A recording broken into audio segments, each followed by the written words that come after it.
ISTV Makokthongbasingi Wari Meng Tabiriba ISTV Estim Biorsing Kurumjari Makokthongbasingi Wari Hariba Torumsi ISTV na Chaiwal Gwina Kanan Protoctive Torumni Hariba Torumsida Manipur Manunda Laiba Manipur the Poksabaduga Manipur the Pokpa Manipur Mapan the Laiba Tongan Hiramda Honariba Cheliba Chongiba Aduga Magi Haineriba Lambida My Palakamatamda Echibermo Arapumatamda Madugi Mai Papagi Nungaiba Wari, Aduga Honorable Struggle Torpagi, Maduga One Mai Punamuxi Wari Hananaba, Makokthongbasingi Wari Natije, Nasishu, Lamdam Sigi, Janura Laktagi, Tomtin Ngalibi, Aduga Yamhen Nungai Jabadi, Manipuri, Ningola Moena, Handota, Singapore da, Agaskitang, Kungani Toyagi Kunga, Tarit Pau Pangtokiba,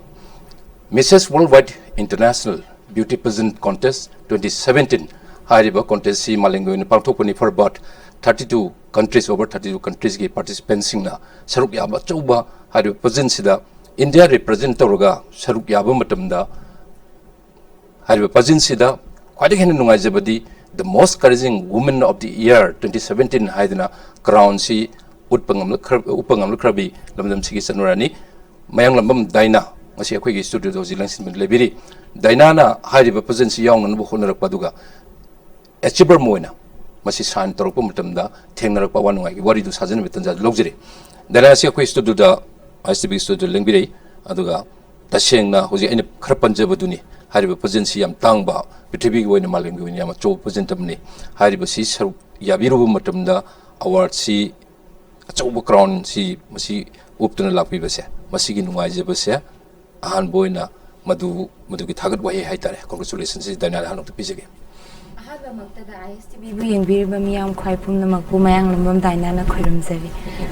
Yanuaji, other Sigi, Nungaiba moments in it. I questions here in the questionnaires is just line up to leisure, or in Merta, Tuanba, Diana Habini Mumam Selengani, Tenor Pumptum, the shoe, sometimes somewhere Mr. Pumptum, hiding Vitans and Lobby on the times again. Tasing Hosiki, Mrs. Worldwide International Beauty Present Contest 2017. Masi India represent to Waisi Karmaito Dina Chatlino Aduga Masigi Ahanba Brown Singse Karmaitoga Haisi India si represent Toga Hosiki International Gi had represents Sangino Habigi Magi Changapugi Wari Delermani Maduna Ahan initial Haitare Agi Wari Sazahobi Han Takuzi Karmaito selection to we Karmaito Sangi round cap Karmaito Festowi Karmaito have India represent Karmaito. Chigi can say international sa direct hit the state level, national level, lerega, lower matung the third round, the international level lakni. State level gita di ay can tauza kidre dubu. National level the ay last year 2016 the Darpan Mrs. India Northeast side na Guwahati da ama pangthoki. Adu the yauzaruba da ay most people choice award ka public choice award ka ani dugi crown upake. Mayam na nushibu dagi board Facebook ki khutangda 19,000 above score phangaga board se aina karaga crown adu phangjaraki adui matungda hotel limited da mu international level chatpagi amu contest ama mu tawki adu da mu Mrs. Worldwide India ayhangna phangjaraga Kumarjit Laishrangi makhada mana director oraga magi makhada tawraga international se yawba chacharuban right hoji habi matungda Darpan Mrs. Northeast 2016 hai Mrs. India Northeast 2016. Sigi organized of Wazima Marway national level have a demand to skip to Tokre, national level sample matam, those got it Pantocrine 2016. Sigi Yaubayabagi, Magi criteria certain eligibility, Lanin Kali, and the Karam Mina have the Mrs. News Torise, had the Yum Parliament pissing Yabadi Udorum Nisima, vividly Dumakanga, very obvious. Kari no main Parliament, Nupi Mana, Kramhaina, Magi, Sawong, Sada, Aduga. Masai tungan background singi chana chunu bahitare practice to tabu hono gudum cricket tasing harbada miska Mrs. ka jam khenei aduga mayamna Mrs. ki fashion show ne haraga khara mana lan ubusule Mrs. ki fashion show si dadi Miss ki fashion show duga manna deba contest Mrs. ki ji dadi akoi se imum se kamaina puge macha kamaina semgani mapuroi ba kamaina loina gani manebo makuba imung se kamaina pugani habisi de yamna maru oiraga Sinba contest ni haiztar. Round the come to my Facebook and who's Panbiri. Sigi above 19,000 ꯑꯗꯨꯃꯥꯏꯅ ꯇꯧꯗꯅ ꯉꯁꯥꯏꯒꯤ ꯐꯦꯁꯕꯨꯛꯇ ꯃꯌꯥꯝꯅ ꯋꯣꯠ ꯍꯥꯏꯇꯥꯔꯦꯅꯦ ꯑꯗꯨꯃꯥꯏꯅ ꯄꯤꯔꯛꯄ ꯁꯤ ꯐꯪꯉ ꯃꯇꯨꯡꯗ ꯐꯪꯕꯤꯔꯤꯁꯤ ꯃꯔꯨꯑꯣꯏꯅ ꯃꯤꯁꯦꯁ ꯄꯣꯄꯨꯂꯔ ꯆꯣꯏꯁ ꯁꯤꯃ ꯐꯪꯉꯤ ꯑꯗꯨ ꯄꯕ꯭ꯂꯤꯛ ꯆꯣꯏꯁꯀꯤ ꯀ꯭ꯔꯥꯎꯟ ꯁꯤꯃ ꯑꯅꯤꯁꯤ ꯍꯥꯏꯕꯗꯤ ꯗꯨꯋꯦꯜꯁꯤ ꯎꯈꯤꯅ ꯍꯥꯏꯔꯤꯁꯦ ꯀꯃꯥꯏꯅ ꯇꯧꯕꯅꯣ ꯁꯤꯒꯤ ꯁꯦꯂꯦꯛꯁꯟ ꯃꯑꯣꯡꯁꯦ ꯄ꯭ꯔꯣꯁꯤꯖꯔ ꯑꯣꯐ ꯗꯤ ꯁꯦꯂꯦꯛꯁꯟꯁꯤ ꯀꯃꯥꯏꯅ ꯇꯧꯏ ꯑꯃ ꯄꯕ꯭ꯂꯤꯛ ꯆꯣꯏꯁꯁꯤꯅ ꯐꯦꯁꯕꯨꯛꯇ ꯑꯩꯈꯣꯏꯒꯤ ꯌꯥꯎꯔꯤꯕ ꯑꯩꯈꯣꯏꯒꯤ 19 ꯀꯣꯟꯇꯦꯁꯇꯦꯟꯁꯦ ꯑꯩꯈꯣꯏ 19 ꯃꯛꯀꯤ ꯐꯣꯇꯣꯁꯦ ꯂꯣꯏ ꯊꯥꯒꯠꯂꯦ ꯐꯦꯁꯕꯨꯛꯇ ꯑꯗꯨꯒ ꯂꯥꯏꯛ ꯈ꯭ꯋꯥꯏꯗꯒꯤ ꯌꯥꯝꯕꯗꯣ ꯐꯦꯁꯕꯨꯛꯇ ꯑꯗꯨꯒꯤ ꯑꯩꯈꯣꯏꯒꯤ ꯄꯦꯖꯁꯤꯗ ꯆꯪꯉꯒ ꯈ꯭ꯋꯥꯏꯗꯒꯤ ꯂꯥꯏꯛ ꯌꯥꯝꯅ ꯐꯪꯕꯗꯣ ꯑꯗꯨꯗꯨꯅ ꯁꯤꯒꯤ ꯀ꯭ꯔꯥꯎꯟꯁꯦ ꯐꯪꯒꯗꯣꯏꯅꯦꯕ ꯑꯗꯨ ꯃꯌꯥꯝꯅ ꯑꯗꯨ ꯊꯥꯗꯔꯛꯄꯗꯣ ꯑꯗꯨꯗ ꯁꯤꯃ ꯑꯗꯨ ꯃꯣꯏꯒꯤ ꯁꯦ ꯑꯦꯅꯤꯕꯣꯗꯤ ꯑꯦꯅꯤ ꯃꯤꯁꯦꯁ ꯍꯥꯏꯇꯥꯔꯦꯀꯣ ꯃꯥꯅ ꯁꯤ ꯀꯩꯅꯣꯒꯤ ꯗꯥꯏꯅꯥꯒꯤꯗꯤ ꯁꯤꯒꯤ ꯑꯦꯔꯤꯌꯥ ꯁꯤꯃ ꯂꯥꯟꯊꯣꯛꯈ꯭ꯔꯦꯕ ꯌꯨ ꯍꯦꯞ ꯀꯝ ꯍꯥꯏꯕꯗꯤ ꯑꯀ꯭ꯔꯣꯁ ꯅꯣꯇꯤꯁ ꯂꯥꯏꯟ ꯑꯗꯣ ꯑꯇꯣꯞꯄ ꯃꯤꯁꯤꯡ ꯑꯦꯅꯤ ꯅ꯭ꯌꯨ ꯀꯃꯔ ꯑꯃ ꯆꯪꯒꯦꯒ ꯍꯥꯏꯇꯥꯔꯗꯤ ꯃꯥꯁꯤ ꯀꯔꯝꯍꯥꯏꯅ ꯇꯧꯏ ꯀꯔꯝꯍꯥꯏꯅ ꯇꯧꯔꯒ ꯍꯥꯏꯕꯗꯤ ꯁꯤꯒꯤ ꯄꯖꯟꯁꯦ ꯀꯔꯝꯕ ꯃꯇꯝꯗ ꯁꯤꯜꯂꯤ ꯀꯅꯥꯅ ꯁꯤꯜꯂꯤ ꯑꯗꯨꯒ how to get into the ꯄꯖꯟ ꯏꯠꯁꯦꯜꯐꯁꯦ ꯀꯔꯝꯍꯥꯏꯅ ꯇꯧꯅꯤ ꯁꯤꯒꯤ ꯑꯩꯈꯣꯏꯒꯤ ꯗꯔꯄꯟ ꯃꯤꯁꯦꯁ ꯏꯟꯗꯤꯌꯥꯁꯤꯗꯤ ꯔꯥꯖꯤꯞ ꯗꯠꯀ ꯄꯥꯄꯨꯔꯤ ꯗꯠ ꯃꯋꯥꯅꯤꯅ ꯁꯤꯟꯕꯅꯦ ꯒꯨꯋꯥꯍꯥꯇꯤꯗ ꯃꯣꯏꯒꯤ ꯍꯧꯖꯤꯛꯀꯤ ꯗꯔꯄꯟ ꯍꯥꯏꯁꯦ ꯏꯟꯁꯇꯤꯇ꯭ꯌꯨꯠ ꯃꯃꯤꯡꯅꯦꯕ ꯃꯣꯏꯁꯤꯅ ꯃꯣꯏꯒꯤ ꯑꯦꯛꯖꯥꯝ ꯃꯣꯏꯒꯤ ꯑꯗꯨꯗ ꯇꯝꯃꯤꯕ ꯁꯥꯇ꯭ꯔ ꯃꯌꯥꯝꯁꯤꯅ ꯕ꯭ꯌꯨꯇꯤꯒꯤ ꯀꯦꯕꯒꯤ ꯈꯣꯠꯄꯒꯤ ꯃꯌꯥꯝꯁꯦ ꯇꯝꯕꯁꯦ ꯂꯣꯏꯔꯛꯄꯒꯤꯁꯦ ꯑꯦꯛꯖꯥꯝꯅꯦꯕ ꯑꯩꯈꯣꯏ ꯀꯩꯅꯣ ꯇꯧꯔꯤꯁꯦ ꯑꯩꯈꯣꯏꯗ ꯃꯣꯏ ꯃꯌꯥꯝꯅ ꯁꯥꯇ꯭ꯔ ꯃꯌꯥꯝꯗꯨꯅ ꯑꯩꯈꯣꯏ ꯃꯤꯁꯦꯁ ꯊꯣꯛꯏꯕꯁꯤꯡꯁꯦ ꯑꯩꯈꯣꯏ ꯀꯣꯟꯇꯦꯁꯇꯦꯟꯁꯤꯡꯁꯦ ꯃꯣꯏꯅ ꯀꯦꯔꯒ ꯑꯗꯨꯗꯒꯤ ꯃꯣꯏꯒꯤ ꯑꯦꯛꯖꯥꯝꯅꯦ ꯑꯩꯈꯣꯏꯗ ꯊꯣꯛꯍꯜꯂꯤꯁꯦ ꯑꯗꯨ ꯑꯩꯈꯣꯏꯅ ꯌꯥꯎꯒꯦ ꯍꯥꯏꯇꯥꯔꯦ ꯅꯕꯦꯝꯕꯔ ꯈꯨꯗꯤꯡꯒꯤ ꯃꯣꯏꯒꯤ ꯑꯦꯛꯖꯥꯝꯁꯦ ꯐꯥꯏꯅꯦꯜ ꯏꯌꯔꯁꯦ ꯅꯕꯦꯝꯕꯔꯗ ꯇꯥꯏꯌꯦꯕ ꯅꯕꯦꯝꯕꯔꯒꯤ ꯑꯦꯛꯖꯥꯝꯁꯤꯗ ꯃꯣꯏꯅ ꯑꯣꯗꯤꯁꯟ ꯂꯧꯋꯦ ꯑꯣꯗꯤꯁꯟꯁꯤꯗ ꯑꯩꯈꯣꯏꯅ ꯑꯣꯗꯤꯁꯟꯁꯦ ꯍꯥꯟꯅ ꯐꯦꯁ ꯇꯧꯒꯅꯤ ꯑꯗꯨꯗ ꯃꯣꯏꯅ ꯈꯜꯂꯕ ꯃꯇꯨꯡꯗ ꯆꯪꯒꯗꯕ ꯑꯣꯗꯤꯁꯟꯗꯤ ꯀꯩꯀꯩ ꯇꯧ ꯑꯣꯗꯤꯁꯟꯁꯤꯗ ꯑꯩꯈꯣꯏꯒꯤ ꯑꯩꯈꯣꯏꯅ ꯀꯩꯀꯩ ꯇꯧꯔꯛꯈ꯭ꯔꯦ ꯃꯃꯥꯡꯗ ꯃꯌꯥꯝꯒꯤꯗꯃꯛꯇ ꯍꯥꯏꯗꯤ ꯀꯩꯅꯣꯅꯦ ꯐꯦꯁꯟ ꯁꯣꯁꯦ ꯁꯦꯡꯅ ꯍꯥꯏꯔꯕꯗ ꯋꯨꯃꯦꯟ ꯏꯝꯄꯥꯋꯔꯃꯦꯟꯒꯤ ꯃꯇꯥꯡꯗ ꯁꯤꯟꯈꯤꯕ ꯐꯦꯁꯟ ꯁꯣ ꯑꯃ ꯑꯣꯏꯕ ꯍꯥꯏꯗꯤ ꯗꯥꯏꯅꯥꯅ ꯁꯔꯨꯛ ꯌꯥꯈ꯭ꯔꯤꯁꯦ ꯑꯩꯅ ꯌꯥꯔꯤꯁꯦ ꯑꯗꯨꯅ ꯑꯩꯈꯣꯏꯅ ꯇꯧꯔꯛꯄ ꯑꯗꯒꯤ ꯏꯃꯨꯡꯒꯤꯗꯃꯛꯇ ꯇꯧꯕ ꯃꯌꯥꯝꯒꯤꯗꯃꯛꯇ ꯀꯠꯊꯣꯛꯄ ꯃꯌꯥꯝꯁꯦ ꯁꯤꯒꯨꯝꯕ ꯃꯌꯥꯝꯁꯦ ꯌꯦꯡꯉꯒ ꯑꯗꯨꯝ ꯀꯩꯅꯣ ꯇꯧꯋꯦ ꯍꯥꯏꯇꯥꯔꯦ ꯑꯗꯨꯒꯤ ꯐꯦꯁꯟ ꯄꯦꯔꯦꯠ ꯐꯦꯁꯟ ꯁꯣ ꯄꯦꯖꯦꯟꯁꯤ ꯁꯤꯜꯂꯛꯄ ꯃꯇꯝꯗ ꯍꯥꯏꯇꯥꯔꯦ ꯉꯁꯥꯏꯒꯤ ꯃꯥꯒꯤ ꯃꯔꯨꯑꯣꯏꯅ ꯐꯥꯏꯅꯦꯜ ꯏꯌꯥꯔꯒꯨꯝꯕꯗ ꯇꯝꯕ ꯑꯗꯨ ꯃꯣꯏꯁꯤ ꯄꯥꯁ ꯑꯥꯎꯠ ꯑꯣꯏꯗꯣꯔꯕ ꯃꯣꯏꯒꯤ ꯁꯥꯇ꯭ꯔ ꯅꯠꯇ꯭ꯔꯒ ꯁꯥꯇ꯭ꯔꯤ ꯍꯥꯏꯇꯥꯔꯦ ꯃꯣꯏꯅ ꯍꯧꯖꯤꯛꯀꯤ ꯃꯤꯁꯦꯁ ꯃꯌꯥꯝꯁꯤ ꯀꯧꯔꯒ ꯃꯣꯏ ꯇꯣꯉꯥꯟ ꯇꯣꯉꯥꯟꯕ ꯗꯤꯖꯥꯏꯟ ꯀꯦꯕ ꯈꯣꯠꯄ ꯄꯨꯝꯅꯃꯛꯁꯤ ꯂꯣꯏ ꯇꯧꯗꯣꯏꯅꯤ ꯍꯥꯏ ꯑꯗꯨ ꯀꯦꯕꯒꯤ ꯇꯧꯔꯛꯄ ꯃꯇꯝꯁꯤꯗ ꯃꯣꯏꯒꯤ ꯔꯦꯝꯞꯇ ꯆꯠꯂꯛꯄ ꯈꯣꯠꯂꯛꯄ ꯁꯤꯒꯤ ꯇꯧꯕꯁꯤ ꯀꯔꯝꯍꯥꯏꯅ ꯇꯧꯏ ꯔꯥꯎꯟ ꯀꯌꯥꯒ ꯂꯩ ꯀꯔꯝꯍꯥꯏꯅ ꯆꯠꯍꯜꯂꯤ ꯔꯦꯝꯞꯇ ꯔꯥꯎꯟ 3ꯂꯛ ꯆꯠꯍꯜꯂꯦ ꯀꯣꯔꯤꯌꯣꯒ꯭ꯔꯥꯐꯔꯅ ꯇꯥꯛꯑꯦ ꯑꯗꯨꯗꯤ ꯑꯥꯗ ꯌꯧꯔꯀꯥꯟꯗ ꯀꯣꯔꯤꯌꯣꯒ꯭ꯔꯥꯐꯔꯗꯤ ꯃꯣꯏꯅ ꯑꯣꯔꯒꯅꯥꯏꯖ ꯇꯧꯕ ꯃꯣꯏꯅ ꯑꯣꯔꯒꯅꯥꯏꯖ ꯇꯧꯋꯦ ꯑꯗꯨꯒ ꯇ꯭ꯔꯦꯅꯤꯡ ꯍꯥꯟꯅ ꯋꯥꯟꯁ ꯑꯩꯈꯣꯏꯅ ꯏꯟꯇꯔꯚ꯭ꯌꯨꯁꯤꯕꯨ ꯄꯥꯁ ꯇꯧꯈ꯭ꯔꯕ ꯑꯗꯨ ꯑꯣꯏꯔꯗꯤ ꯑꯦꯕ꯭ꯔꯤꯊꯤꯡ ꯃꯣꯏꯅ ꯂꯣꯏꯅ ꯇꯥꯛꯄꯤꯌꯦ ꯍꯥꯏꯕꯗꯤ ꯑꯥꯐꯇꯔ ꯃꯦꯔꯤꯠꯇꯗꯤ ꯂꯣꯏꯅꯃꯛ ꯑꯦꯛꯁꯄꯤꯔꯤꯌꯦꯟꯁ ꯂꯩꯔꯒ ꯑꯝꯇ ꯂꯥꯛꯄ ꯑꯝꯇ ꯅꯠꯅꯗꯕꯅꯤꯅ ꯂꯣꯏꯅꯃꯛ ꯀꯃꯥꯏꯅ ꯇꯧꯕ ꯈꯣꯠꯄ ꯂꯣꯏꯅ ꯆꯥꯕ ꯊꯛꯄ ꯑꯗꯒꯤ ꯗ ꯋꯦ ꯑꯣꯐ ꯇꯣꯛꯀꯤꯡ ꯑꯗꯩ ꯂꯣꯏꯅ ꯁꯨꯔꯦ ꯍꯥꯏꯇꯥꯔꯦ ꯃꯣꯏꯅ ꯑꯗꯨꯝ ꯇ꯭ꯔꯦꯅꯤꯡ ꯄꯤꯌꯦ ꯅꯨꯃꯤꯠ 20 daysꯀꯨꯝꯕ ꯇ꯭ꯔꯦꯅꯤꯡ ꯄꯤꯔꯒ ꯒ꯭ꯔꯨꯃꯤꯡꯁ ꯇꯧꯔꯕ ꯃꯇꯨꯡꯗ ꯑꯦꯛꯁꯄꯦꯟꯗꯤꯆꯔ ꯄꯨꯝꯅꯃꯛꯁꯦ ꯗꯔꯄꯟꯒꯤ ꯍꯧꯖꯤꯛꯀꯤ ꯁꯤꯜꯂꯤꯕ ꯀꯥꯡꯕꯨꯁꯤꯡꯁꯤꯅ ꯂꯣꯏꯅ ꯄꯤꯌꯥꯔ ꯇꯧꯔꯤꯅꯦꯕ ꯑꯗꯣ ꯍꯧꯖꯤꯛ ꯗꯥꯏꯅꯥ ꯃꯔꯨꯑꯣꯏꯅ ꯗꯔꯄꯟꯒꯤ ꯍꯧꯖꯤꯛꯀꯤ ꯐꯦꯁꯟ ꯄꯦꯔꯦꯠ ꯃꯥꯒꯤ ꯄꯖꯟꯁꯦ ꯌꯥꯎꯕ ꯃꯇꯝꯁꯤꯗ ꯁꯦ ꯋꯥꯟꯁ ꯁꯤ ꯑꯩꯈꯣꯏꯅ ꯒꯦꯠ ꯊ꯭ꯔꯨ ꯇꯧꯕ ꯉꯝꯃꯒꯗꯤ ꯃꯥꯁꯤ ꯍꯧꯖꯤꯛꯀꯤ ꯅꯣꯏ ꯆꯠꯂꯤꯕ ꯇꯣꯉꯥꯟ ꯇꯣꯉꯥꯟꯕ ꯔꯥꯎꯟ ꯐꯣꯔ ꯏꯟꯁꯇꯦꯟꯁ ꯅꯪ ꯔꯥꯎꯟ 3ꯒ ꯍꯥꯏꯔꯤꯀꯣ ꯁꯤꯒꯤ ꯐꯣꯇꯣꯁꯤ ꯐꯦꯁꯕꯨꯛꯇ ꯑꯞꯂꯣꯗ ꯇꯧꯔꯅꯤ ꯑꯗꯨꯒ ꯑꯩꯈꯣꯏꯅ ꯃꯁꯤ ꯀꯩꯅꯣ ꯇꯧꯔꯤꯅꯦꯕ ꯑꯩꯈꯣꯏꯒꯤ ꯂꯥꯏꯛꯀꯤ ꯃꯌꯥꯝꯁꯤ ꯊꯤꯔꯤ ꯅꯠꯇ꯭ꯔꯥ ꯑꯗꯨ ꯂꯥꯏꯛꯁꯤ ꯈ꯭ꯋꯥꯏꯗꯒꯤ ꯌꯥꯝ ꯐꯪꯕꯁꯦ ꯃꯁꯤ ꯐꯪꯕ ꯃꯤꯗꯨꯗꯅꯦꯕ ꯉꯁꯥꯏꯒꯤ ꯄꯕ꯭ꯂꯤꯛ ꯆꯣꯏꯁ ꯀꯥꯏꯅ ꯍꯥꯏꯔꯤꯕ ꯑꯗꯒꯤ ꯄꯣꯄꯨꯂꯔ ꯆꯣꯏꯁꯀ ꯍꯥꯏꯔꯤꯕ ꯁꯤꯒꯤ ꯀ꯭ꯔꯥꯎꯟꯁꯤ ꯗꯥꯏꯅꯥ ꯐꯪꯉꯝꯃꯤꯁꯦ ꯑꯩꯅ ꯂꯥꯛꯅꯤꯡꯉꯤꯅ ꯁꯤꯅ ꯍꯧꯖꯤꯛꯀꯤ ꯐꯪꯈꯤꯕ ꯍꯧꯖꯤꯛꯀꯤ ꯍꯥꯏꯕꯤꯔꯤꯕ ꯑꯋꯥꯔꯗꯁꯤꯡꯗꯨꯅꯤ ꯑꯗ ꯃꯔꯨꯑꯣꯏꯅ ꯁꯤꯡꯒꯥꯄꯨꯔꯗ ꯄꯥꯡꯊꯣꯛꯏꯕ ꯃꯤꯁꯦꯁ ꯋꯥꯔꯜड ꯋꯥꯏꯗ ꯏꯟꯇꯔꯅꯦꯁꯅꯦꯜ ꯕ꯭ꯌꯨꯇꯤ ꯄꯦꯖꯦꯟꯁ ꯆꯠꯅꯅꯕꯒꯤ ꯍꯥꯏꯇꯥꯔꯦ ꯃꯁꯤꯒꯤ ꯏꯟꯗꯤꯌꯥꯒꯤ ꯑꯣꯏꯅ ꯁꯦꯂꯦꯛꯁꯟ ꯇꯧꯕꯁꯦ ꯀꯔꯝꯍꯥꯏꯅ ꯇꯧꯏ ꯑꯗꯨꯒ ꯀꯗꯥꯏꯗ ꯇꯧꯏ ꯀꯅꯥꯅ ꯈꯜꯂꯤ ꯁꯤ ꯑꯩꯈꯣꯏ ꯌꯥꯝ ꯈꯪꯅꯤꯡꯕ ꯍꯥꯏꯇꯥꯔꯦ ꯁꯤꯒꯤ ꯏꯟꯐꯣꯔꯃꯦꯁꯟ ꯀꯃꯥꯏꯅ ꯇꯧꯏ ꯁꯤꯒꯤ ꯏꯟꯇꯔꯅꯦꯁꯅꯦꯜ ꯆꯠꯅꯕꯒꯤ ꯐꯦꯁꯟ ꯁꯣꯁꯦ ꯍꯣꯇꯦꯜ ꯂꯤꯃꯔꯦꯗꯤꯌꯟꯗ ꯂꯤꯃꯔꯦꯗꯤꯌꯟꯁ ꯀꯔꯝꯕꯅꯣ ꯀꯗꯥꯏꯗꯅꯣ ꯗꯦꯜꯂꯤꯗ ꯗꯦꯜꯂꯤ ꯖꯟꯄꯠꯇ ꯍꯣꯇꯦꯜ ꯂꯤꯃꯔꯦꯗꯤꯌꯟꯗ ꯇꯧꯋꯦ ꯃꯣꯏ ꯑꯥꯗꯒꯤ ꯖꯁꯇꯤꯅꯥ ꯃꯦꯝꯁꯦ ꯂꯥꯛꯑꯦ ꯁꯤꯡꯒꯥꯄꯨꯔꯗꯒꯤ ꯑꯗꯨꯒ ꯃꯥꯅ ꯇꯧꯔꯒ ꯐꯦꯁꯟ ꯁꯣꯁꯦ ꯁꯤꯜꯂꯒ ꯑꯩꯅ ꯁꯤ ꯌꯥꯎꯗ꯭ꯔꯤꯉꯩ ꯃꯃꯥꯡꯗ ꯑꯩꯈꯣꯏꯅ ꯇꯧꯈꯤꯕ activities ꯃꯌꯥꯝꯁꯤꯒꯤ wari iraga thagalona thagale aina tawgibasing activities mayamse iraga thagalaba matungda adumaina tawraga khalakhiba ada hojiki khalapa haise aina mamang tawkhiba ne panme hojiki darpan gi sima phajana habireko adagi more than that ain tenaba matamda humanity achiever award 2017 nam phangi nebitida foundation adagi yara foundation New Delhi ni sinba sina kramai to makalgi sisu patient per la kramai yawre si the patient per na te si aina tawzaru ba habdi ai social activist ama soijari social activist oijaba adu manipur dagi khoi gi awa ana taraba kana leijadraba mayam haidi mateng nirakpa matamda kanam leijadaba mayam do pau phaunaraga aina angamba aigi side tagi police na phabane bu khangde na phunarubane bu khangde adagi akhoi body hospital da poraga leiki da dai khoi yum yauna ba tharak pasida su awaba ma oi adugumba do kai guideline ma yaudраga di hekta thaba su yade dead body se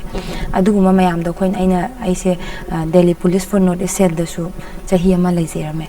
ada leijeram da khoi training pi bada yawe smaina tawraga di smaina tawba khotpa aina training khara pi adu yaure adu yaur matungda tumaina tawraga mayam gi mating pang khotpa tawda adu moina adu mayam do aigi history do phakatlaga du mayam do yengbiraga adu gi award aina birak pi social activism moina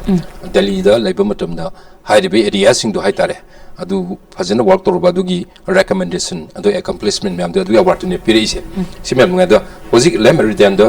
khallen haise Singapore dagi hojik madam mami ga panbiri ko adu swaida ji kamai khali aduga contestant in day when kam lai message adu kam sali kamai khali adugi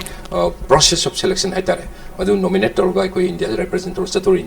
dana le other than that kana yauri kamai khali adu tani hairo adugi show do da kunti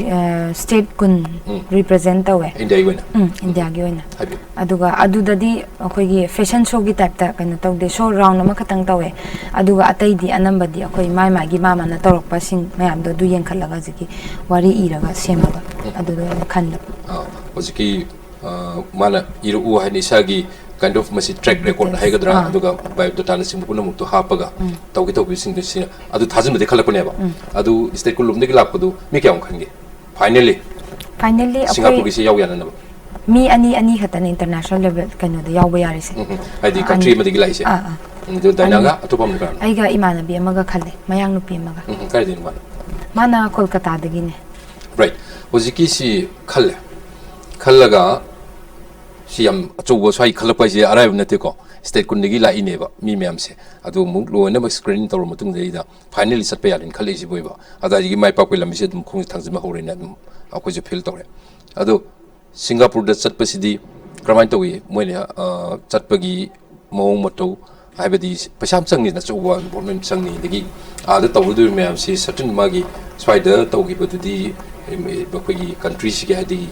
national level le khato ra international level hai kramu kenara ko duini training ni singbo ko series kamai to training na chingba khotpa se ai di paisa yamna pairaga haurakpa nate dagi family background so du yamna effort to bangamba kaino leite training gumba se ai amta kaino to de aina khangna jana ba dagi wari sanaraga adagi akoi gi director Kumar Laisram mangon dagi leiba knowledge lauraga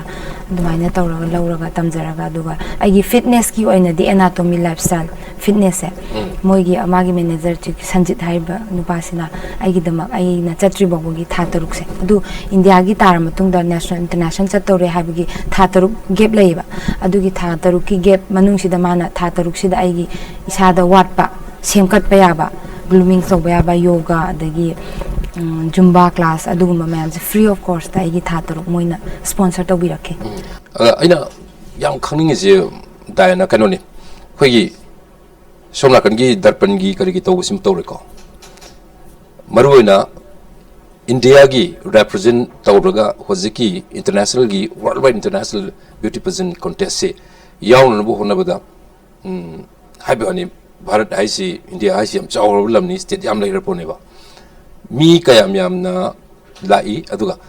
magi selection procedure di mai khanbagi momo to se kana gum anybody amani hekta ma se apply to yabra adu mai kari background legani adu kana na changbe yai kana bu khangani mai khanbagi momo procedure se ta hairu national level se yauna bagi damokta audition hana yawba ma darkar tai audition se yawba madungna once audition ta bu khan khradi adum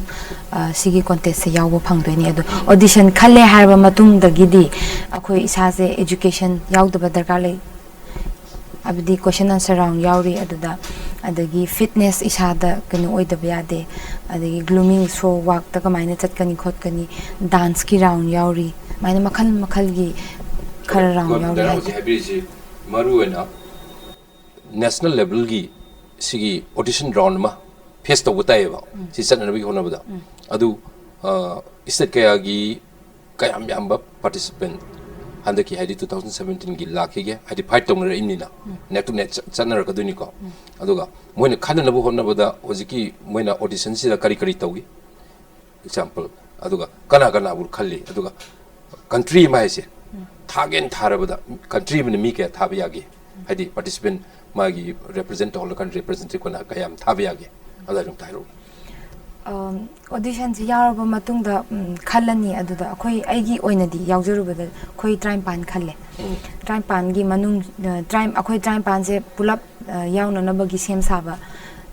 tawre aduga blooming tawjare sai sana aduga akhoi achi manung sida moina akhoi gi life history iraga pikhalo hairakpa yawre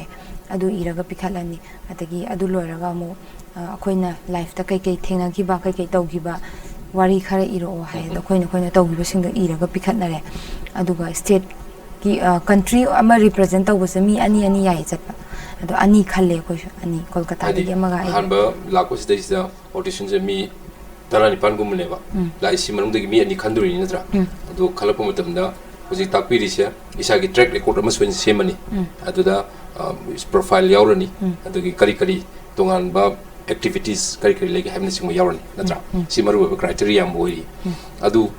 mi ani khali se daina lere manum daina and wisdom the boy kana no mani ama sina kolkata dagi ne rani na masu social activist amane ado hoji khalak mutam dadi moi singapore dagi moi gi selection committee se yawdo maru mi mai tare ne singapore ba international representation ya maru mi mor mani india gi dikana kana yawi india gi di kumarjit laishram haise man national director ne maga justina ma'am singapore dagi organizer se Mrs. Lumia gi organizer manager hai tare maga Laishram Kumarjit ka mobani na lawgi bane audition audition is my low ko ado Kumarjit sidi ai suba sakang bo mindi manipur de proposing sai habiri do aduna model ma'am si ma phajana semje ba ma sam si ta seng na designing gi my idea phajana leba yamna more innovative and creative way ba adu mo director management national level ga jury go de phampu du ngai ko daina su ma ma yaur ga dikhar su ngai ko ning khali example ado ji khal matung se da directly adum singapore chalabra the voice beforehand the matam khara phangbra nangi na sagi just turn up tawwa example ji ki tungan ba ngai happy matam da question and answer round gi yaw bi adigi education gi kari gi adigi resource pargori batai sabi kari tawi tha taruki matam phange chatringa da khalaba matung da message india worldwide khalaba matung da tha taruki matam phange tha taruk se da aina mapan da chat ka doini na khoina ngang ba english se kyam yamna fluence oide hai tare aduna speaking tamme adagi question answer round ke ha kadabno khangwa nate aduna hajiki live issue gi maram da khana nei nei adagi glooming round do ai glooming round oina class oina gadi chatlaga yaude du bai gi che sangita kelema mangon dagi khangzaba mangon dagi hangaga kamai tawi ta adumaina tawra about your body fitness hai tare haksang sidi haibe ani hoji yengbu matam daina si ko very tall and slim yeng badal yam nungai ri ba asai look se model magi look ai mi go mabu bulging out ka tami ga si am yaw ga si ga ro ni yaw ba al body si kamai semi how to keep your body fit I say hoji ki especially for the contest kamai semi sida hoji ki ai bu sponsor ta wi rai ba anatomic lifestyle fitness moi gi mana moi gi kanu sina ingonda bipin rana haina Shahrukh Khan gi trainer ne Shahrukh Khan gi trainer oina lerama matung da ma Delhi da laga du da tabak tawban man ai taw aina fazana sem gani na responsibility lauraga diet chart adagi aina sanaga da ba ai gi isa da awat pa sing se hana yenge duga tonap darkar lei tonap adagi ai khoi gi di notice ki di loina height se international level yok matam da yade an height ki semna ba kan tawe adagi chaba thakpa yam maru oina sanaba sidi 100 ta 20% khata workout ta phangi se ado kaino lemhori ba 80% di chaba thakpa da su am makha pole an ai gi diet chart se moina sembirak pada chak sima sungcha chaba yadre ayuk tak hek hawalok padagi cucumber beetroot ki juice glass ama adu lor ba matung da dry fruits makhan khara adum khuba ama haitare adu chawna ibire adu lor matung da mu breakfast ki matam sida mu juice glass amaga aduga meat ta oirasu boil tawba oil yaudaba aduga vegetable salad che si bowl amaga chaw adu chawna ibire ade de mu lunch sidana tan ani ga hawai thongba ma adu chaga daba adu loraga mu nudang oiram da mu tea time se sidana mu snack time sidana adu da sudum salad ne sem adu salad sida makhan mana masing myam se adum olaga adu tumam dai se especially sida koi thabi base oriented koi diet chart ama maintain to mo honar ko sim adu haksang si pura tone up tongna do si gi figure si lang hon matam si thatruk ti lei hai thatruk mo changra do matam ka pisani thatruk tagi hena su changba jane ado isagi oina mai mi masa na pole ai isagi oina dai adum ai gi weight se hana dagi adum 45 50 je ka shu yau deba adna ai ngonda thatruk changba wani do kana gum bam di chahi ma su dum changba su yau sima yam nuga do hojik se india gi maruena represent tongna na gi dum magi selection gi procedure am lei madu hojik khalle daina se West Bengal lagi kalkala lagi nupi mu natra adu Singapore de chat pam tan adu tawi si round cam no karmain tawi moina koi top top country de laiba participants sing si organization no karmain deal tawi karmain treat tawi leibam chabam gi aduga maru oina hojik tang kun gi thoi gi hogi ba agas ki tang kun thoi de hodui ni tang ka al thungi karmain ton warming up tawi hojik ki contest karmai yawe adu gi bari tani gi akhoi sidagi nupi ani rina rani haiga aiga khanbasa sida amuk akhoi ibani khanba sidagi amuk su ibani sidagi amuka karamba chatkadagi haise amuk khalleba habdi daina haidusi country ma habse sigi represent to si amakatang odini habdi nabali khali se final round da amuka su screening to bugi okay rani ko mai tore daina budi khale ibani khale adui matung da amu akhoi se national kaino register amuk tawe ma pan chatpagi adugi fees se koi khara high oi haitare 3 lakhs muk thiba adugi matang sida rani se back le hore ma chapanga ma adi photo ngam de haidi ni ma je aduma su laire aduga mu atopa khara su yenge haitare adum main tawre ma le hore adu ai tom ta chatpa tare ai chatpa si india represent to wai india represent to ga ai tom ta chatpa tare sai represent to re ba ki present si dang ta okay tang kya thungi singapore da tang kuni thoida ai singapore gi sidagi pung 8 dagi ada pung 5 da yore aduga pung 5 da yoraga D resort hariba downtown gi hotel D resort hariba sida koi gi leifam chafam loina silame adu numitu da hek yobaga moi gi ada seafood restaurant amana koi mayam koi yauriba country on trying to gi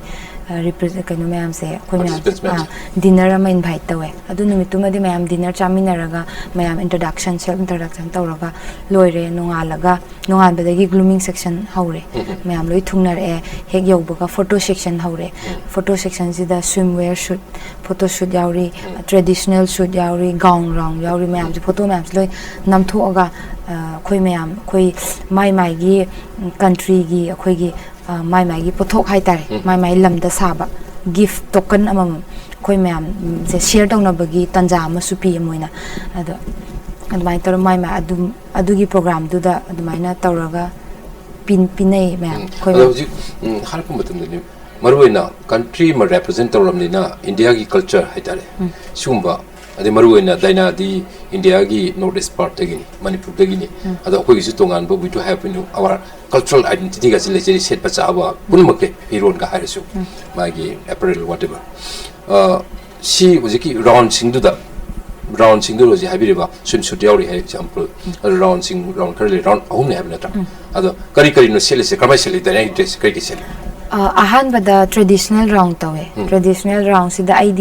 manipur khakta represent tawbana te india represent tawbanina ꯑꯩꯈꯣꯏꯒꯤ ꯃꯅꯤꯄꯨꯔꯗ ꯍꯥꯏꯔꯒꯁꯨ ꯃꯅꯤꯄꯨꯔꯗꯁꯨ ꯑꯩꯈꯣꯏ ꯀꯥꯡꯂꯨꯞꯁꯦ Meitei tribal ꯃꯨꯁꯂꯤꯝ ꯂꯩꯕꯅꯤꯅ ꯃꯣꯏ ꯃꯌꯥꯝꯁꯦ ꯄꯨꯟꯁꯤꯜꯂꯒ ꯃꯩꯇꯩ ꯍꯥꯏꯔꯒ ꯃꯩꯇꯩ ꯇꯣꯝꯇꯒꯤ ꯁꯦꯠꯄ ꯌꯥꯗꯕꯅꯤꯅ ꯑꯩꯅ ꯗ꯭ꯔꯦꯁꯁꯤꯒꯤ ꯃꯇꯥꯡꯗ ꯑꯩꯅ ꯈꯟꯅ ꯅꯩꯅꯖꯔꯨꯕ ꯃꯇꯝꯗ ꯃꯟꯇ꯭ꯔꯤ ꯃꯩꯇꯩ ꯃꯥ ꯃꯁꯥꯅ ꯑꯗꯨꯗꯤ ꯆꯤꯆꯦ ꯑꯩꯅ ꯈꯜꯂꯒ ꯇꯧꯔꯛꯑꯒꯦ ꯍꯥꯏꯅ ꯍꯥꯏꯔꯒ ꯂꯣꯏꯅꯃꯛ ꯑꯃꯅꯁꯨ ꯌꯥꯕ ꯂꯣꯏꯅꯃꯛꯀꯤ ꯈꯔ ꯇꯆꯞ ꯇꯧꯔꯒ ꯁꯦꯝꯃꯒ ꯊꯥꯕꯤꯔꯛꯑꯦ ꯍꯥꯏꯇꯥꯔꯦ traditional dress traditional brown sida adagi similar adiga to bomana round kari chele gown gown sir kamai tawi gown sina che sangitana tawbibane agidam sembiban okay hoji adu maruina hoji ke kanoni manipur su highway ani sigi modern outlook swaida akoi se the ankana sigi outlook se akoi yaw de kan habidi yadi yaro whereas akoi da lejaba akoi gi apiko phurup ni dina akoi community duga akoi gi culture duga akoi gi identity ka si mangi ni mangbe ade kana senajaba yamna aseng ba thamoi pan ba mi group amne akoi se adu swaida hojiki mi gi international present to the yawri ni moina pi ba criteria me am da fulfill tawdragadi akoi si tasengna haragadi masala dum eligible with the na adum ta thoro kaduni dum reject thoro kaduni na tra ado sai gi shum shoot set pa khorpa ga ji dainagi wani kari phawi karmai to gi swim set pa sida ai gi oina di ai yaudabadi yade habdi adu yaudragadi ai competition final round ai changma ngamoi doin yaudabadi yade adu bu somda iram gi habdi akhoi gi di khoi maitai gi di nupi na mayum palaba matungda di adu ma dress set pa khoi pa se yamna mina handhana yengnai haitare adu bu somda competition ama yauri bani na ai di set pa yade aduna adu su yengaga aingonda freely set pa di ngam khide set pa di yadam ni na ai somehow ai gi sasina khummaga kholaga tawraga yangwana aduma mayok na ade hariba round mi gi kantho ga sapadi apun dai gi demuk tamadu skip to biro ka haiju ya ponte ba adu somehow adu isagi identity duga manipuri meti nupi mo je bage dai daga lejer go ta pire da ku we can feel something adai daga le pire madem nunga je do anyway hojiki malem gi goiba hoi gi phajaba changdum na bagi area dai daga tawde hada ba du circumstance na tawni kan haibu aduma yam nunga je sima ada hojik khalakpu matam du ni mai round myam sin khalakpu matam da ada question and answer round ga si yawi ga hairi adu round sing si kramaina get through tawri adagi direct experience to ni ko khangning si because hoji yengi se is da daina dongna kind of masi patience leiba yawning ba adagi masi nostalgic feeling ama for all the time masi long series dream leiba mayam ma yawung khangna lerbe ya yawgi haje tardi moi de su apa tips mo nin khali and the kramaina face tawri kamai get through tawri haidu kitang experience to share to biram question answer gi round gi sida ai numini ni singapore da lerama matung da humni suba sida koi batam hariba indonesia gi lamda batam hariba pham sida singapore da gi pung hum gi ferry tongaga hi tongaga pung hum gi lambi ni adu da chatlaga hotel redition da koi leinaba khonaba moi gi redition gi mapu sina loina silame adu da yor matang adu gi mapu sina manager sina akoi mayam se interview lawe adu da adu interview sida hangi se akoi isa hana akoi self introduction tawe adai de akoi na kai kai tawrokpa habdi adu da laiba singdo country amam loina represent tawra laaga haidi masana social activist adum khara all round adum touch tawrokpa mi ngakta oi haitare yaurokpa da adu main tawbani adu ge mari laina ba question ngakta hangi haidi akoi na mingon mateng pangwa matamda karamaina wagi haibugumba adi kamaina tawraga problem mayam to solve tawgi khotki habada dumna chin adigi marwe no ski na tuan ba tu problem hori go down sing haitare sida koi gi rem si chalapa catwalk ki kari gi chalapa kholo taw biam se sida di kramai to ha na masigi basic se koi kumar ji produm loini mana ya ma director na tasing na shopping ji taw ne bu hai adu kamai to gi daina gi di masigi practice si ha le dum khuloi raga la abra jat pa khol pa ka do taw ram walk chatpa se ai han khuloi de adubu aina contest se chatore haibani na ai haitabadi yadabani na ai yumda matam phangba matamda adum natraga na ai gi mathak thangba sigi line sida leiruba kanguda adum hangaga kamai chatpa khotpa se hangaga adum yumda adum chatpa tamme haida aduga gym da ju sam matam phangba matamda ai adum chatna bo honai me amamangda adu kamai na chatpa khotpa da tanaraga adum tamme aduga ngamnaba habdi competition ma yawabani na chopadi yadabani na haitabadi yade adu haitraga di amu khalloi doinina similarly the hojic marwela Mrs. Worldwide the most courageous women of the year 2017 se masi award sibudi phangba da matik chap jare aduna dainagi background magi profile aduga social activism when toke batabak sing retrospect tor kan da madi myam dubudi loin khanga mo pira amani sigi award si pir potam da did you satisfied with this award pir pose da seng na maram sai pi si yaninge ai sfaida dum ai penjere kan phauge bra aduga kitang da reminiscence kari mo khara wali sin natrasu ai atopa khwadi hen wangbo crown ga du phambudi yabuni kan ha pe khangi bele kamai phauge most courageous woman of the year 2017 gi aigi title se ai isagi oina de aingon da matik chare na khanje aduga isai tom da yam chau thok chani haidi first tabado adu kala udeba sigi courageous woman of the year se si tabasne hena maru oina isada khanjara yamna proud feel oi hai haidi aina tawzaruba adagi aina mating pangjaningba adagi mau ama oina akhoi hajik manipur da tawriba mau ama oina akhoi gi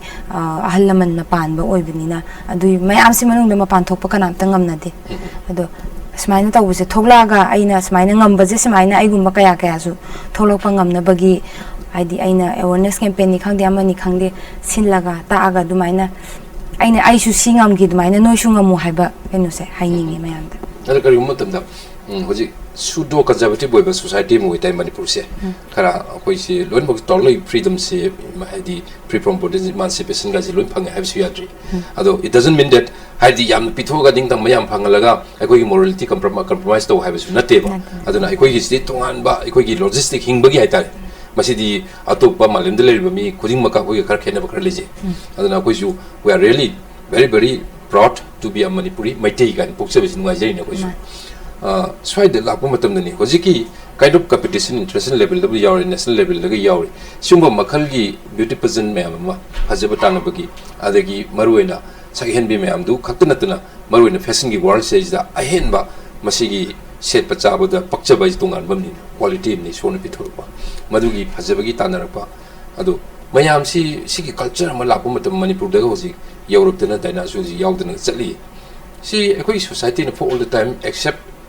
tawgani tawin lobra aduga masi yawusi phayin khamra danai motri karen khalli aigi oina di si phai yawgadabani hana khali hadi haizaba khang adi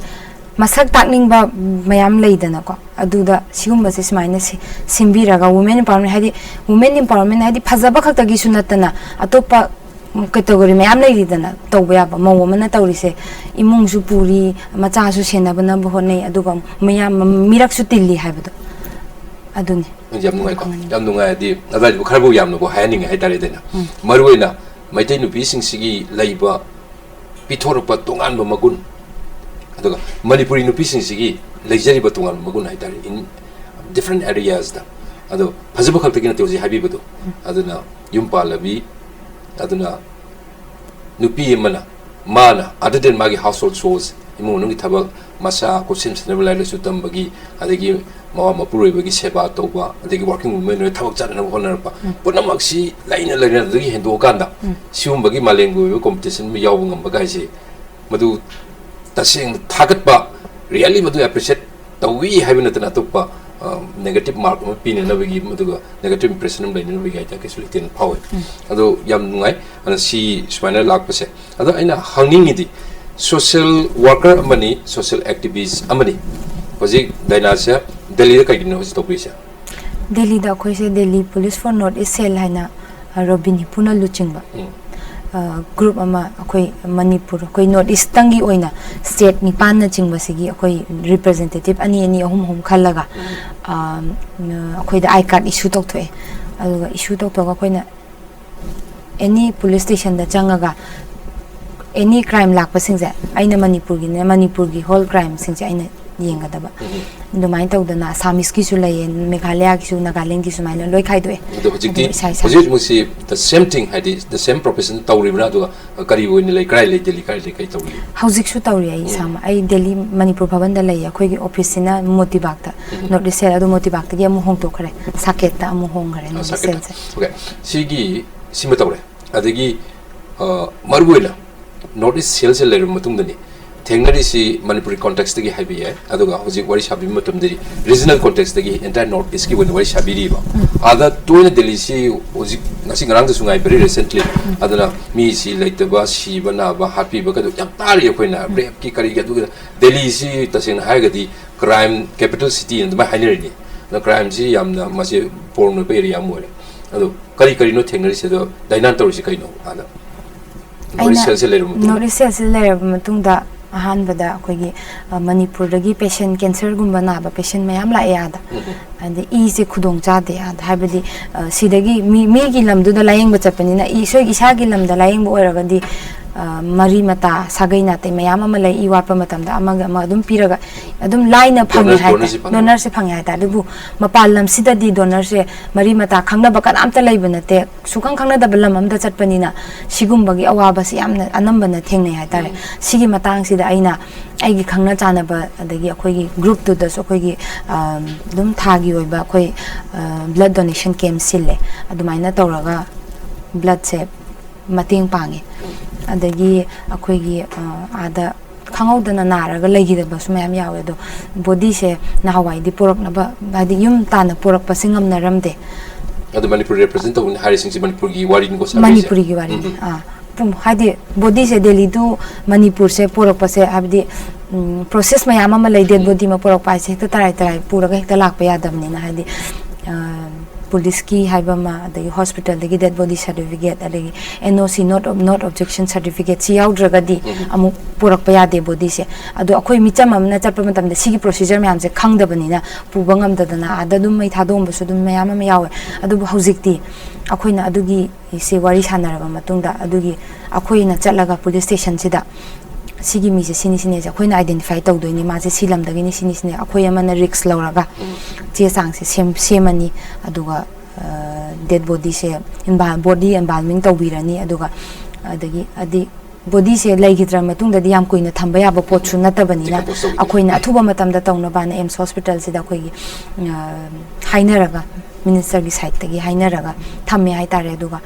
ajiki OST se da akhoi na haizaraga mi se hayeng thadoine haga dinga sigi pung manga mu ba lingai da body embalming tawba change adugi certificate mayam se loina punjalaba matungda body se tharakadoine adugi thana bagi sima tawre adagi atuba kari area sing kari tawi hojiki maruina problem di yam thoidana maruina north east ki lairi si maruina kari mu matam di racial factors lai rakaina madu khogi yam kan ngangna ba all quarters the wari sanar ko matam ne ba phubi ba chaibi ba adagi heartbi ba adagi nupi macha sing natta woi da mayam tawi ba si boi ba and swai da atupa area sing kari di just adai da proactive poina dainan work to area si bo aina haijening masa khoi Delhi haiba lam sida leiba mi singse Delhi macha di pangna yaude ba loina state amam dagi laknaraga leiba ngakta ne ba nambana ado akhoi north east khatagi nati adum problem se adum thoe city hadi kanoni na chawr ba city amani na adu mayam layapani na loina thoe khoi north east na hena thoe haiba se ado mingon da ngakta tanai bi suya de akhoi gi soiba mayam yawe ba changsela kangda khoi gi soiba mayam yawe haiba means ai han mamang da so haijakre akhoi injang leiba chapma matamda akhoi phijol se injang leiba chappa du da party chakadabagi dress so selaga injang leiba chatlaga di gaw du da du selaga chatlaga di comment se adum pirak pata bane ba adu isana ju isa je kitang ngak cha tare khoina lei se miram ne na khallaga isana ju ngak thok chaba ma darkar yam tai hai tare ko aduna mai ta do akhoi gi na su landa bra so adum lalam ba su dum yawe chumam ba su dum yawe adum mix ta we hai tare aduga dagi yu thak chalaga karan taram ba su dum yawe dugum ba su adugi side to su mayam lei habidi certain ngasai gi highway ani sai panbe ba matam da atopa lamda atopa miram da like tambu bo yu thau to leverdi karam famdu gi environment to khang chat bagi dai phadu lei ka habiduni sina soropang sai gi aina si am reflect to jining di kari gi no hai kanda pire isi the most encouraging women na haibani na wala aina soidna biodata si aduga profile si adigi ngasai retrospect to rai hajabuduni daina gi activism si am nainaram gane ba mohoina ada kari no nupi mana tawjeba yaba area gi wang mada hen ba thaba kari to kai do adu kitang khangning bagini andai laksening se ai isamak se icha ani lere cha nupi ani denti pensi mobani angang mobani gi school cha na ba su naye adagi mayam gi mateng pang na ba su ai kaino ma hayak pa matam da ai phamaga leiba ngamde ba cheninge ba khutak ta manak ta chelaga problem do solve tawninge aduna aina imung gi su hona ba mapan gi su hona ba adugi kaino disu ama yengbire haitare moina adudagi ama akhoi iche binarani hena ama leigite mamangda magi ne haibada kanamta leite mase tribal mayum palen mayum na su inthokpa aduga mayum na su inthokpa oiba adu nupa mayum sina su inthokpa oiba inthoga mase matomda leire masadu kallingai de di mase kasumta kairam de di matomda dum paisa tala matom chabang je sondhara kang de di kanamta leitamni matomda naraga taraga leira kang da ingonda angang masat ki angang khaina ingonda chiche sumaina tawdona patient ama sabdajan da bukhale magi ne haba kanamta leite amta lakpiyo kaino khanna sena hayokpada aina chatlaga nungdang sida chatlaga aina doctor wari sanare aduga mase leina se khoi haibada nuaita leina manara lerame aduna maram ora mai liver se loina soga loina pura last stage da hawbadi mentally sokhreba masaje mase kanano habsi gyan ta sadreba aduga dumaina tawraga mase taraga lerame haitare lerambade aina chatlaga doctor yengdana khotana tawre somna mai mayungi mi pau phongna na bakhona na ba tawba matamda mayungi mina su khangde khote akhoi gi di mase sigare na lowe affidavit pok sign tawkiba puthore mayungi mina admaina tawraga ma mainly moina magi wari se tar matungda aina magi damakta tawgibuto haidi itomdan haidi matamduda magi damakta kanam thokpiraktreba loina maning hangreba aduda aina itomda ngai haure aduga igi social warriors na igi NGO ma leise adugi NGO sigi member oirame women coordinator oina lerme hojikte ai oitre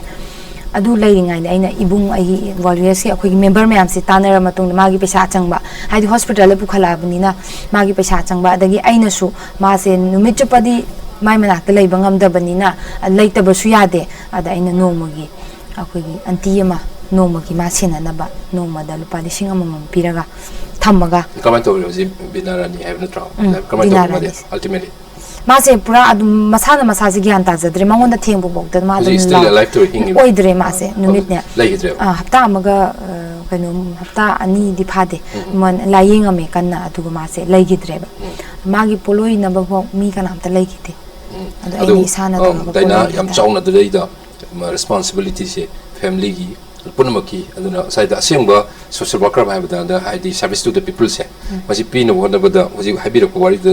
ayamba dum loina ba reflect over ni lowe sumba ahenba thongna le bnu pi ma choina oi baduna ne na ban lojige ko ado hoji wari sam sanari ada aina mutang hangjeningi na delhi do hoji le basidi mel paban da ban toroga leidi haidana daga nordical gi kari gi puno loi khangjare ado imphal li yum dikrai denu ai sagol ban thangjam le tagi sagol thangjam le tagi okay delhi se kyam ti su delhi se 2002 november adudagi sehi taraga mari manga adwa sure change ko kuin su le ado hoji delhi da leidiba labdam somdagi lakpa haitare arwena hoji regionalism gi phajiba ponum ga su pusanbi mayam sigi mating pangbi na wa na ni narapa matam warapa matam thongdin le pai tare ne adwai to gi mayam gi senabiri se yam chawo de very much noble gesture ni sen chawa chawa kanum lekte na mai lokje ada sipun muksi wai sar matung dani aina ai gi mang sai table le ba ai crown ji tum urga le si dainana uppase uzedri hai tare aseng bada ada photo da kare thagal photo di ado ngasi se ISTV da lengpira kum matam wari su mayam khangwa koin khangji da mayam takpe ado crown ji upakum matam da just adugi momento angtang feel to view ado crown ji ungtuk upio Congress sini ado dainala sigi most current women of the year 2017 di phangku di council ko phangna ro hona bada sigi nongai ba moment sini winner boriga to dong khaludre aina tawjagi budu madu chapchang khambira pire ka haibadu ado kamane fogi that very moment of the ninjang khanda maruena pure singsi loi lere dainala kari habigani dugi nongai bu mekup to share to tobiu to ninjang bi aina adu phawpa matamda ai isa itomda oiramagadi ai sigi contest se chatpa yawba ngamamoi aigi ibung ani le aina credit pijaninga ai pomina badina te adubu mobani na aina chatore hairabani na chattabe ade changi karai da kari walige haina kupna yengsan birapa aigi ibung ani le mangonda moi ani da credit pijanini plus aigi ibung ahan da chau haiba Kaisam Kamini Kumar adagi Ibung Ton the Jamom Janil Kumanse Mabani the Grand Pijaning then plus Agima Aina Chakramatung the Agi Jani Bukrai the Shogi the Gay had an Agi man Pagak Paina Agi the Mokta Nang Chaluru do Nangam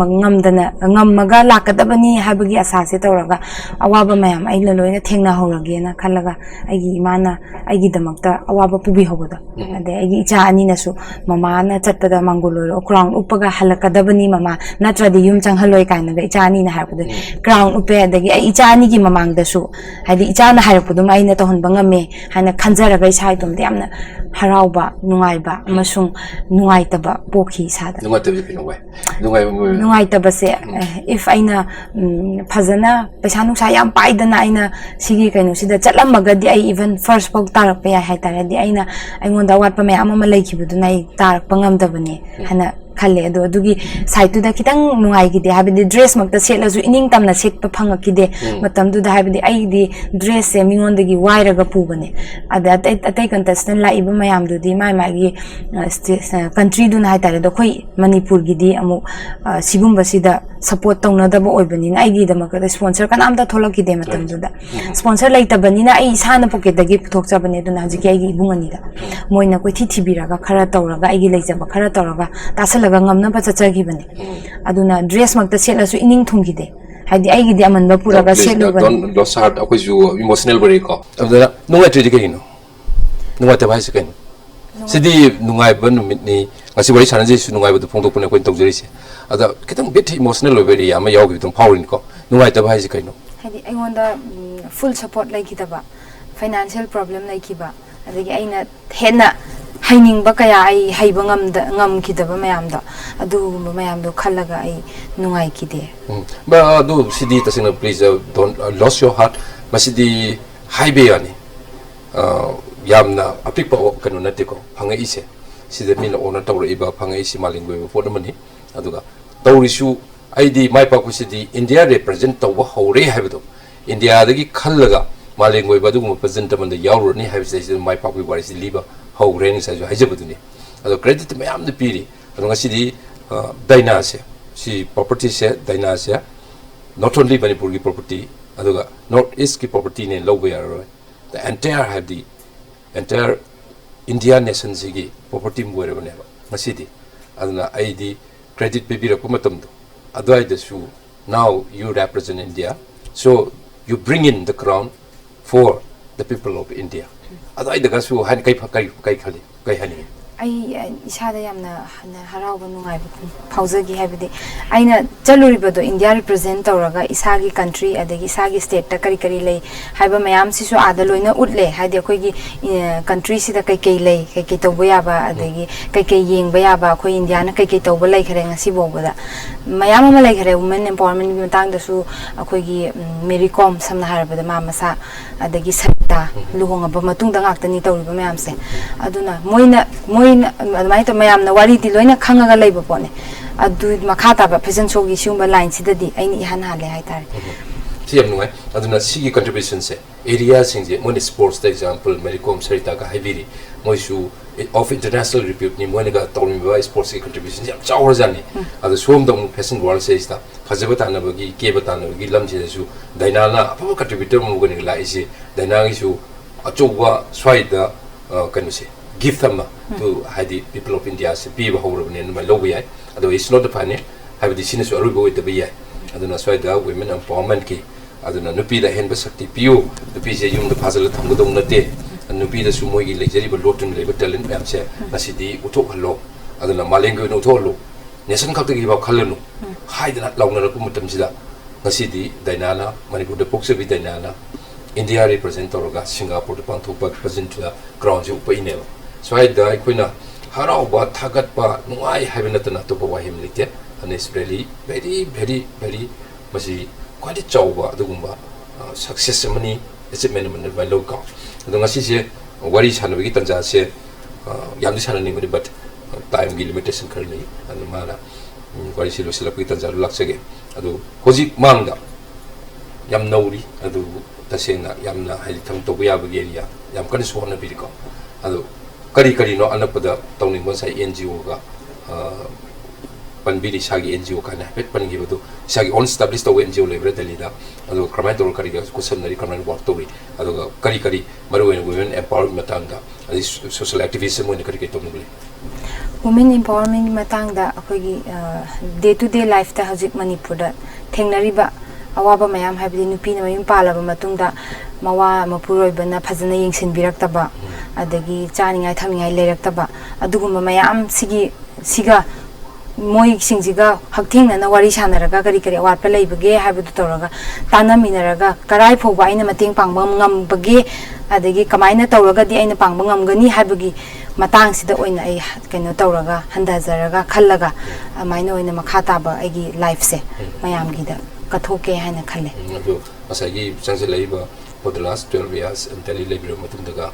han to de torom da bude adu sahi kharasi lepelit no honor bhaitare adai da wakal lu yamna paring chumna thamaga changse adu maksudum pamanga life ki oina changse bige ka habdu yam phai adu amtang lusalak jang jeningi crown di it is there your head over your head later adu si phangbu matamda moidi citation ayu ujare si citation sima sai kai kai pili se most courageous women ka participate ki similar ada sigi si pira matumda mai kan kesa warti yaw dabra se kesa warti yaw ba kai right title sem nga ji ko adu ngasi se sigi yam nungai ba moment khwai digi auspicious we ba adu moment amani adu your august presence side ISTV gi Makokthongbasingi Wari haibu thorum sida yamna